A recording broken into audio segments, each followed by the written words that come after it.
ಮಸಾಲ ಮೆಣಸಿನ್ಕಾಯಿ ಬಜ್ಜಿ ಮಾಡೋದು ಹೇಗೆ ಅಂತ ಹೇಳ್ತೀನಿ ಬನ್ನಿ. ಈಗ ಒಂದು 5 ದಪ್ಪ ಬಜ್ಜಿ ಮೆಣಸಿನ್ಕಾಯಿನ ಈ ರೀತಿ ಕಟ್ ಮಾಡಿ ಇಟ್ಕೊಂಡಿದ್ದೀನಿ. ಒಂದು ಬೌಲ್ಗೆ 250 ಗ್ರಾಮ್ಸು ಕಡಲೆ ಹಿಟ್ಟನ್ನು ತೊಗೊಂಡಿದ್ದೀನಿ. 1 ಸ್ಪೂನ್ ಉಪ್ಪು, ಅರ್ಧ ಸ್ಪೂನು ಅಚ್ಚ ಖಾರದ ಪುಡಿ, 1/4 ಚಮಚ ಸೋಡಾ ಹಾಕಿದ್ದೀನಿ.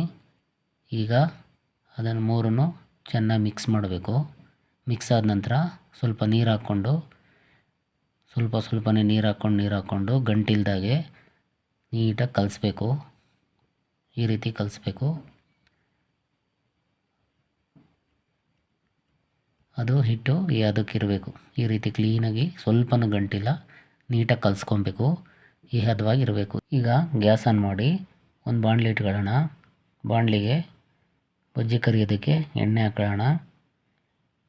ಎಣ್ಣೆ ಕಾದಿದೆ ಅಂತ ನೋಡೋದಕ್ಕೆ ಕಲಸಿರೋ ಹಿಟ್ಟನ್ನು ಒಂದು ಸ್ವಲ್ಪ ಹಾಕಿದ್ರೆ ಈ ಥರ ಮೇಲೆ ಬರುತ್ತೆ. ಈಗ ಎಣ್ಣೆ ಕಾದಿದೆ ಅಂತ. ಮೆಣಸಿನ್ಕಾಯಿನ ಈ ರೀತಿ ಅದ್ಬಿಟ್ಟು ಹಾಕಬೇಕು. ಅದು ಫುಲ್ಲು ಕವರ್ ಆಗಿರಬೇಕು. ಈಗ 1 ಬೈ 1 ಬಿಡಬೇಕು. ಒತ್ತೊತ್ತಾಗಿ ಹಾಕ್ಬಾರ್ದು, ಸ್ವಲ್ಪ ಫ್ರೀಯಾಗಿ ಹಾಕಬೇಕು, ಕಚ್ಕೊಳ್ಳಲ್ಲ. ನೆಕ್ಸ್ಟು ತಿರುವಾಕಬೇಕು.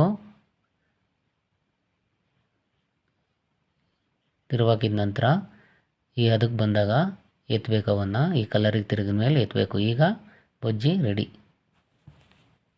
ಮಸಾಲ ರೆಡಿ ಮಾಡೋಣ. ಒಂದು ಬೌಲ್ಗೆ 2 ಈರುಳ್ಳಿ ಸಣ್ಣಗೆ ಹಚ್ಚಿರೋನ ಹಾಕೊಳ್ಳೋಣ. 2 ಕ್ಯಾರೆಟ್ ತುರಿದಿರೋದು ಹಾಕೊಳ್ಳೋಣ. ಸ್ವಲ್ಪ ಕೊತ್ತಂಬರಿ ಸೊಪ್ಪು, 1/4 ಸ್ಪೂನ್ ಗರಂ ಮಸಾಲ ಹಾಕೊಳ್ಳೋಣ.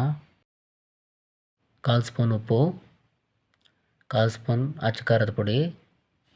ಚೆನ್ನಾಗಿ ಮಿಕ್ಸ್ ಮಾಡಿದ್ರೆ ಮಸಾಲ ರೆಡಿಯಾಗಿದೆ. ಬಜ್ಜಿನ ಈ ರೀತಿ ಮಧ್ಯಕ್ಕೆ ಕಟ್ ಮಾಡ್ಕೊಬೇಕು. 1 ಬೈ 1 ಎಲ್ಲ ಕಟ್ ಮಾಡಿಕೊಂಡು ಮಸಾಲಾನ ಮಧ್ಯಕ್ಕೆ ಫಿಲ್ ಮಾಡಬೇಕು.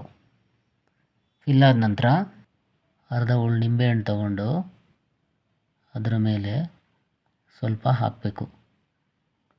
ಅದು ಆಪ್ಷನಲ್ಲು, ಬೇಕಾದರೆ ಹಾಕ್ಕೊಳ್ಳಿ, ಇಲ್ಲಾಂದರೆ ಸ್ಕಿಪ್ ಮಾಡಿ.